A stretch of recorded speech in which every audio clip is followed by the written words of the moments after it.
엄마, 이거 내 친구가 보낸 사진인데 이게 뭐예요? 내 친구 은영이 엄마도 여기 게이트볼 치러 다니셔. 아침에 카톡을 보냈어. 너희 엄마 아니냐고. 그냥 친구야? 같이 게이트볼 치는 동호회분. 친구요? 동네 창피하게 팔짱은 왜 끼고 사진 찍었어요? 옆에 그 아저씨 좋아하는 표정 봐봐. 체면 좀 지켜요. 창피해 정말. 체면? 그거 지키느라 엄마 인생 다 망쳤어. 엄마 제정신이야? 다 늙어서 왜 그래? 나 정신 멀쩡해. 그리고 내 인생이야. 엄마 창피한 줄 알아요? 사람들이 앞에서 하거리지 뒤에서 욕해. 그거 몰라? 70평생을 남편과 자식 뒷바라지로 살아온 여자가 있습니다. 40년을 함께한 남편은 교사 은퇴식 날 저녁 아내가 준비한 케이크조차 거들떠보지 않았죠. 그날 밤 그녀는 조용히 말했습니다. 우리 이혼하자고. 남편은 이혼만은 절대 안 된다고. 차라리 별거를 하자고. 그녀는 생애 처음 혼자만의 집을 얻었습니다. 자유로운 어느 날 동네 게이트볼장에서 한 남자를 만나게 됩니다. 그와 함께 웃고 떠들며 공을 굴리는 시간들.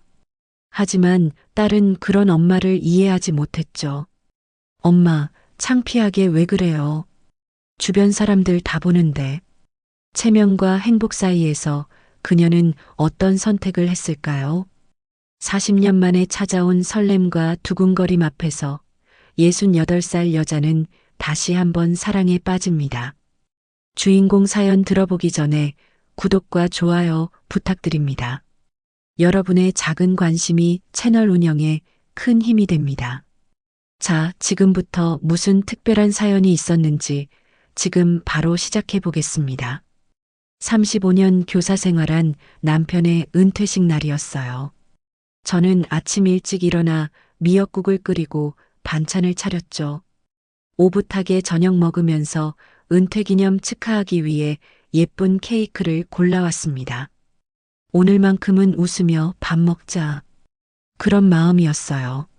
그런데 남편은 친구들과 술을 마시고 11시가 다 되어 들어왔습니다. 현관문을 열고 들어서는 남편 얼굴이 술 취해 빨간 얼굴이네요. 식탁 위에 케이크를 보며 한마디 합니다. 그깟 거 치워. 나 케이크 싫어하잖아. 누가 먹는다고 그런 거에 돈을 써. 낭만이라곤 일도 없는 양반이었습니다. 술에 취하면 잔소리가 더 심하고 돈돈거리기 일쑤였죠. 저는 가만히 식탁 위에 케이크를 바라봤어요. 초에 불도 켜지 않은 케이크, 식어버린 미역국.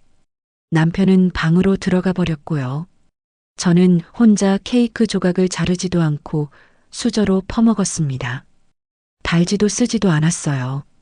같이 먹으려고 밥도 안 먹고 기다리고 있었는데 분노에 찬 케이크를 그저 목구멍으로 넘길 뿐이었죠. 그날 밤 이불 속에서 한참을 뒤척이다가 새벽에 남편에게 말했습니다. 여보, 우리 이제 그만 같이 살자. 남편은 놀란 듯 고개를 돌렸어요. 뭐? 이혼하자고.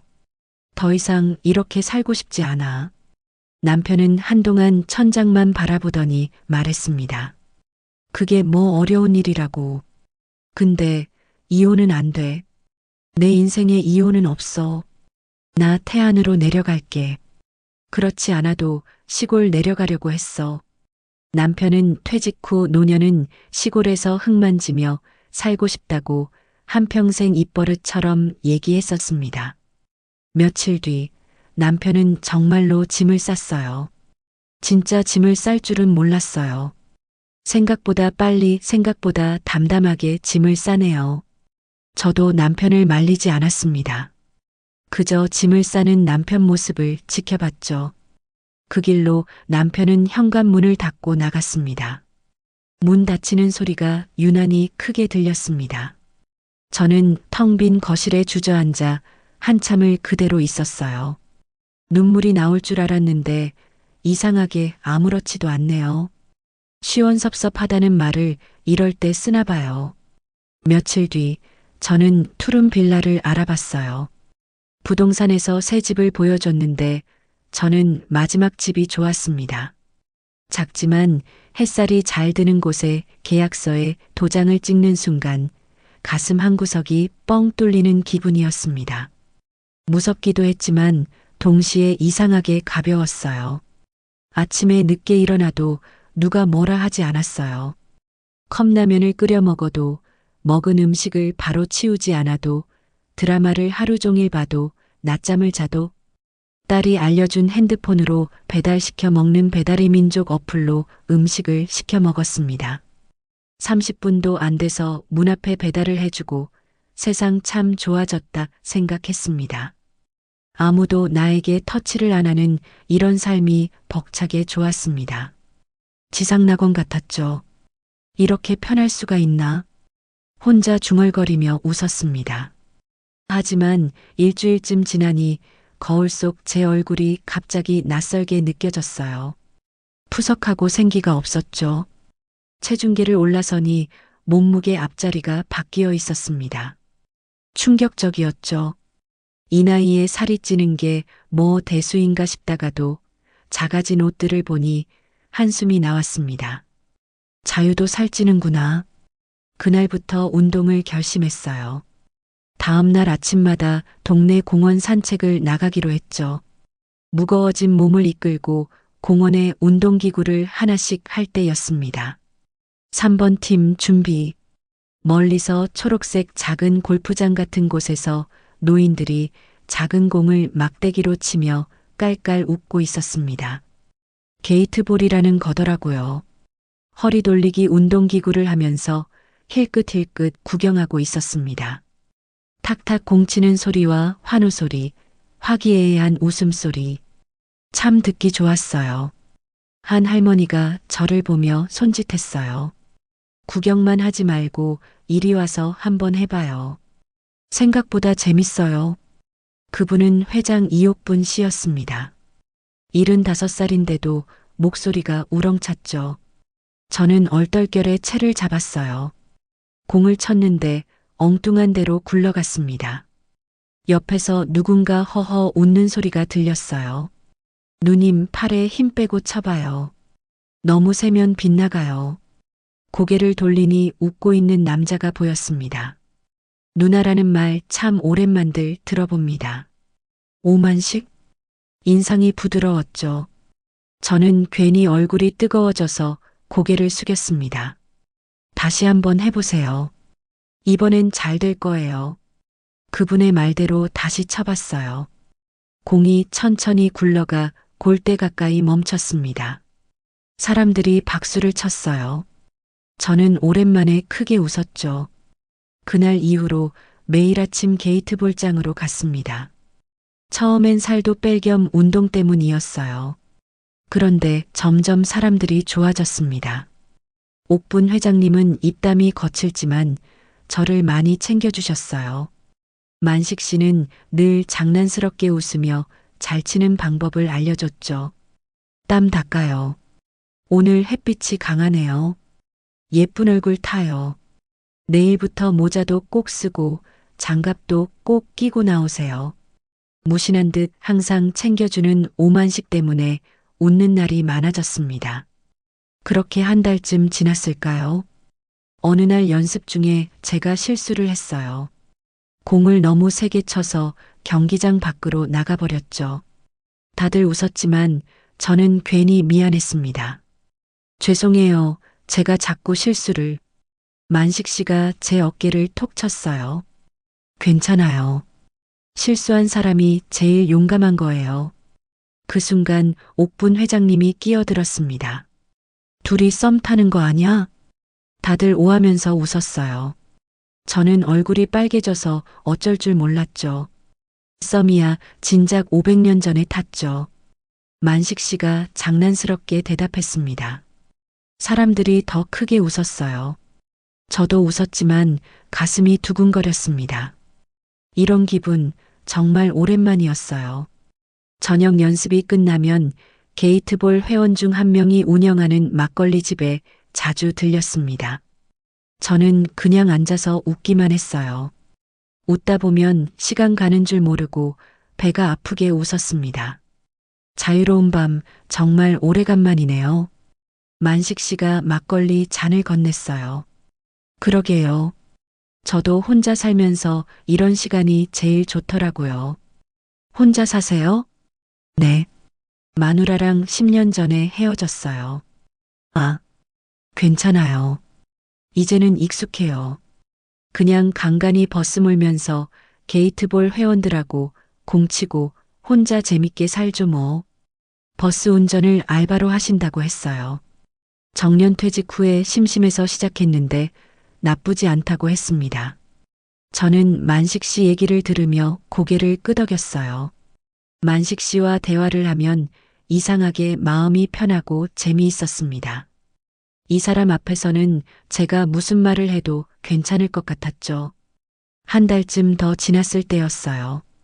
게이트볼 회원 단톡방에 저와 만식 씨 사진이 올라갔나 봐요. 며칠 뒤 딸 소희가 연락도 없이 집으로 찾아왔습니다.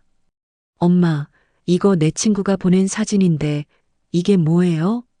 딸은 핸드폰 화면을 제 앞에 들이밀었어요. 게이트볼장에서 찍힌 사진이었죠. 제가 만식 씨 팔짱을 끼고 나란히 서서 웃고 있었습니다. 엄마, 내 친구 엄마도 여기 게이트볼 치러 다니셔. 그냥 친구야. 같이 게이트볼 치는 동호회 분. 친구요? 동네 창피하게 팔짱은 왜 끼고 찍었어요? 옆에 그 아저씨 좋아하는 표정 봐봐. 체면 좀 지켜요. 창피해 정말. 저는 한숨을 쉬었어요. 체면? 소희야, 그거 지키느라 엄마 인생 다 망쳤어. 엄마 제정신이야? 다 늙어서 왜 그래 엄마? 나 정신 멀쩡해. 그리고 내 인생이야. 딸은 눈물을 글썽이며 저를 노려봤습니다. 엄마 창피한 줄 알아요. 사람들이 앞에서 하악거리지 뒤에서 욕해. 그거 몰라? 그 말에 저는 아무 대꾸도 하지 못했어요. 딸은 문을 쾅 닫고 나갔죠. 저는 그 자리에 한참 서 있었습니다. 가슴이 답답했어요. 창피하다는 말이 자꾸 맴돌았습니다. 그날 저녁은 게이트볼장 연습 시간에 나가지 못했어요. 집에서 TV만 켜놓고 멍하니 앉아 있었죠. 그때 전화가 울렸습니다. 만식 씨였어요. 오늘 공 치러 왜 안 나왔어요? 얼른 옷 입고 나와요. 오실 때까지 나 기다려요. 지금요? 네. 밤 공기 좋아요. 저는 옷을 챙겨 입고 나갔습니다. 게이트볼장엔 만식 씨만 있었어요. 가로등 불빛 아래서 공을 정리하고 있었죠. 우리는 말없이 공을 쳤어요. 밤이라 더 조용했습니다. 달빛이 초록잔디장을 비췄죠. 공이 천천히 굴러가 골대 안으로 들어갔어요. 누님 나이스. 저는 채를 내려놓고 벤치에 앉았어요. 만식 씨도 옆에 앉았죠. 힘드시죠? 네. 딸이 저보고 창피하다고 하네요. 그럴 수 있어요. 딸 입장에선 이해가 안 가겠죠. 창피하대요. 제가 만식 씨는 한참 하늘을 보다가 말했습니다. 창피해도 좋으면 어때요? 우리는 행복한데. 그 말에 눈물이 났어요. 참으려고 했는데 자꾸 흘러내렸죠. 만식 씨가 제 손을 잡았습니다. 따뜻했어요. 천천히 가요. 우리 그날 밤 집으로 돌아와서도 잠이 오지 않았어요. 창밖을 오래 바라봤습니다. 창피해도 좋다. 그 말이 자꾸 떠올랐죠. 며칠 뒤 게이트볼 대회가 열렸어요. 우리 팀이 결승까지 올라갔습니다. 마지막 공을 제가 쳐야 했어요. 긴장돼서 숨이 가빠졌죠. 할 수 있어. 긴장하지 말고 화이팅. 만식 씨가 뒤에서 소리쳤습니다. 저는 심호흡을 하고 공을 쳤어요. 공이 천천히 굴러가 골대 안으로 들어갔습니다. 사람들이 환호했어요. 우승이야. 옥분 회장님이 소리치며 저를 안아줬어요. 저는 웃으면서 울었습니다. 이렇게 기쁜 적이 언제였나 싶었죠. 뒤풀이는 막걸리 집에서 했어요. 웃음소리와 막걸리가 계속 돌았습니다. 옥분 회장님이 말했어요. 요즘 두 분 때문에 우리 게이트볼 모임 분위기가 너무 좋아. 만식 씨가 갑자기 제 손등에 뽀뽀를 했어요. 다들 웃었고 저는 술잔을 들었습니다. 만식 씨와 눈이 마주쳤어요. 그분도 웃고 있었죠. 가슴이 두근거렸습니다. 다음 날 만식 씨는 버스 알바를 한다고 했어요. 저는 일부러 만식 씨가 운전하는 시간대에 시내버스를 탔어요. 시내버스 232번이었습니다. 버스에 올라타니 만식 씨가 저를 보며 웃네요. 손님, 오늘은 어디로 모실까요? 기사님 가시는 목적지까지요. 만식 씨가 피식 웃었습니다. 저는 만식 씨 바로 뒷자리 자리에 앉았어요. 버스가 출발했죠. 창밖 풍경이 천천히 흘러갔습니다. 버스가 신호에 걸려 멈출 때마다 백미러로 눈이 마주쳤어요. 만식 씨는 계속 웃고 있었습니다. 1시간쯤 됐을까요? 버스가 종점에 멈췄어요. 사람들이 모두 내렸습니다. 저와 만식 씨만 남았죠. 만식 씨가 자리에서 일어나 제 옆에 앉았습니다. 아름다운 고객님, 이 버스 내일도 같은 시간에 출발해요. 알겠어요. 멋진 기사님, 맨 앞자리로 예약석 부탁할게요. 우리는 웃었어요. 버스 안이 참 따뜻했습니다. 그날 저녁 만식 씨가 말했어요. 우리 버스 하나 구해서 캠핑카로 고쳐볼까요? 정말요? 네. 게이트볼 치러 다니면서 버스로 전국 여행하고 싶어요. 제가 꼭 하고 싶었던 버킷리스트였어요. 저는 수줍게 고개를 끄덕였어요. 며칠 뒤 만식 씨는 정말 낡은 버스를 샀습니다. 함께 커튼을 달고 창문을 닫고 페인트 칠을 했어요. 게이트볼 회원들이 버스로 놀러 왔어요. 다 같이 파전을 부치고 고기를 구워 먹었습니다. 옥분 회장님이 말했어요. 이 버스, 신혼여행 버스 아니야? 달빛 아래 버스 안은 축제 같았고 우리의 몸은 늙었지만 청춘 같은 시간을 보냈습니다. 밤이 깊어 사람들이 돌아간 뒤 버스 안엔 저와 만식 씨만 남았어요. 조용한 불빛이 버스를 채웠습니다. 저는 창밖 달을 보며 말했어요. 이런 밤 꿈 같아요. 만식 씨가 제 손을 잡았습니다. 저는 고개를 돌려 그분을 봤어요. 그분도 저를 보고 있었죠. 버스 안은 어두웠는데 달빛이 만식 씨 눈빛에 비쳐 반짝였어요. 막걸리 취기에 우리는 그날 밤 버스에서 넘지 말아야 할 선을 넘었습니다. 몇십 년 만에 누군가의 품에 안겼어요. 심장이 곤두박질 치는 그 느낌마저도 몇십 년 만이었습니다. 살아있다는 느낌이 들었고 왜인지 눈물이 났어요. 죄책감이 들었지만 그보다 행복감이 더 컸습니다. 살아있다는 느낌이 이런 거였구나. 새벽에 만식 씨가 제 등을 토닥였습니다. 저는 한참을 울었어요. 기쁜 건지 슬픈 건지 모를 눈물이었습니다.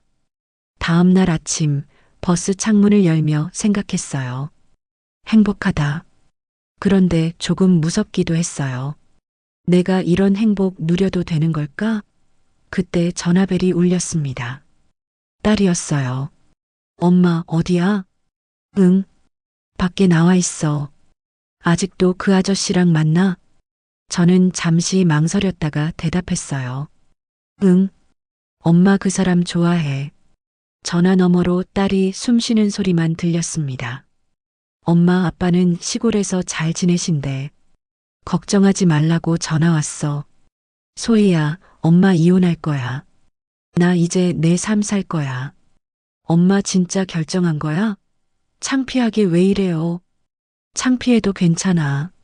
늦게라도 엄마 인생 살고 싶어. 엄마. 소희야, 미안해. 하지만 이건 엄마 선택이야. 전화가 끊겼습니다. 저는 핸드폰을 내려놓고 한참 앉아 있었어요. 눈물이 또 났죠.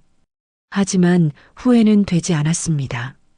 만식 씨가 커피를 건넸어요. 딸이죠? 네. 힘드시죠? 괜찮아요. 언젠간 이해해주겠죠. 우리는 커피를 마시며 창밖을 봤어요. 아침 햇살이 따뜻했습니다. 두 번째 봄 우리의 버스는 그렇게 길 위에 올랐어요. 전국 게이트볼장을 돌며 경기를 치렀습니다. 부산, 대구, 광주. 어디를 가도 사람들이 반겨줬어요. 버스 안에 노을진 빛이 우리 얼굴을 비쳤습니다. 어느 날 저녁 경주에서 경기를 마치고 돌아오는 길이었어요. 만식 씨가 갑자기 버스를 세웠습니다. 왜요? 저기 봐요. 손가락이 가리킨 곳에 벚꽃나무가 있었어요. 가을인데도 몇 송이 꽃이 피어 있었죠. 신기하네요. 가을의 벚꽃이. 그쵸? 늦은 계절까지 핀 꽃, 꼭 우리 같네요. 만식 씨가 웃으며 말했습니다. 저도 따라 웃었어요. 우리는 버스에서 내려 벚꽃나무 아래 섰습니다. 바람이 불어 꽃잎이 떨어졌어요. 너무 예뻐요. 당신이 더 이뻐요. 만식 씨가 제 손을 잡았습니다. 저는 그분을 봤어요. 주름진 얼굴이었지만 눈빛만은 반짝거리는 청춘 같은 눈빛 같았죠. 고마워요. 뭐가요? 나한테 와줘서요. 만식 씨는 아무 말 없이 웃기만 했습니다. 우리는 한참을 그렇게 서 있었어요. 벚꽃나무 아래서 손을 잡고요. 전국 게이트볼 대회가 열렸습니다. 제주도에서였어요. 우리는 버스를 타고 배에 실어 제주까지 갔죠. 바다를 보며 만식 씨가 말했어요. 바다 보니까 시원하네요. 그러게요. 언제 이렇게 먼 곳까지 와봤나 싶어요. 앞으로 더 많이 다녀요. 네. 그래요. 우리는 나란히 앉아 바다를 봤어요. 파도 소리가 들렸습니다. 앞으로 어떤 일이 생길진 모르겠지만 지금 너무 행복해요. 제가 말했어요.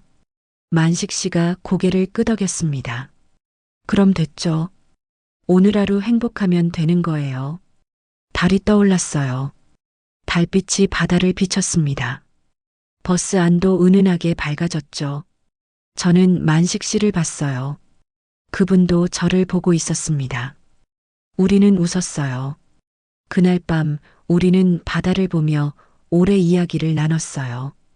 어린 시절 이야기, 젊은 시절 이야기, 후회했던 일들. 다 털어놓았죠. 울기도 하고 웃기도 했습니다. 새벽이 되어서야 잠이 들었어요. 버스 안은 따뜻했습니다. 다음 날 아침 딸한테서 문자가 왔어요. 엄마 생각해봤는데 엄마가 행복하면 그걸로 됐어요. 엄마 인생인데 내가 너무 화내서 미안해요. 저는 한참 문자를 보다가 답장을 보냈습니다. 고마워 딸. 사랑해. 우리는 다시 버스 위에 몸을 싣고 길 위에 올랐습니다. 제주 해안도로를 천천히 달리는 버스. 창밖으론 푸른 바다가 펼쳐졌습니다. 여기 좋은데 우리 여기서 며칠 더 살까요? 좋아요. 바다 보면서 살면 좋겠네요. 우리는 웃었습니다. 벚꽃이 바람에 날렸어요. 하늘엔 구름 한 점 없었습니다. 창밖으론 벚꽃이 흩날렸죠. 저는 창문을 열고 그 꽃잎들을 봤어요. 봄 향기가 버스 안으로 들어왔습니다. 어디로 갈까요? 만식 씨가 물었어요. 어디든 좋아요. 당신이 가는 곳이면요. 그럼 계속 달릴까요? 네. 그래요. 버스는 봄빛 속으로 천천히 달려갔습니다. 우리는 손을 잡고 앞을 봤어요. 길은 계속 이어졌습니다. 어디로 가는지는 중요하지 않았어요. 함께라는 게 중요했죠. 창밖 풍경이 흘러갔습니다. 벚꽃나무들이 지나갔어요. 하늘은 맑았고 바람은 따뜻했습니다. 저는 만식 씨를 봤어요. 그분도 저를 보며 웃었죠. 그렇게 우리는 계속 달렸습니다. 나이가 들어서 찾은 사랑이지만 어쩌면 이게 진짜 사랑인지도 몰라요. 뒤늦게 피어난 꽃이 더 아름다운 것처럼요. 저는 이제 알아요. 인생은 언제든 다시 시작할 수 있다는 걸요. 68배도 70에도 늦은 건 없어요. 중요한 건 용기를 내는 거죠. 창피해도 괜찮다고 행복하면 된다고 말할 수 있는 용기요. 누군가는 손가락질 하겠죠. 저 나이에 무슨 연애냐고 철없다고 말할 거예요. 하지만 괜찮아요. 저는 지금 행복하니까요. 만식 씨와 함께 공을 치고 웃고 여행하는 이 시간들이 너무 소중하니까요. 버스는 계속 달립니다. 우리의 두 번째 봄은 아직 끝나지 않았어요. 앞으로 얼마나 더 갈 수 있을지 모르겠지만 지금 이 순간만큼은 완벽해요. 창밖으로 햇살이 쏟아집니다. 저는 눈을 감고 그 빛을 느껴요. 따뜻해요. 살아있어요. 사랑받고 있어요. 이게 바로 인생이구나. 이게 바로 행복이구나. 그렇게 생각하며 저는 다시 눈을 떠요. 만식 씨가 운전대를 잡고 있고 라디오에선 음악이 흐르고 있어요. 우리는 여전히 길 위에 있습니다. 그리고 그게 좋아요. 목적지보다 여정이 중요한 거니까요. 이 주인공에게 하고 싶은 이야기가 있다면 댓글 달아주세요. 구독과 좋아요도 부탁드립니다. 이 이야기가 널리 알려지도록 지인분께 공유해 주신다면 서로에게 선한 영향력이 되어 행운이 올 거라 생각합니다. 새벽다방이었습니다. 감사합니다.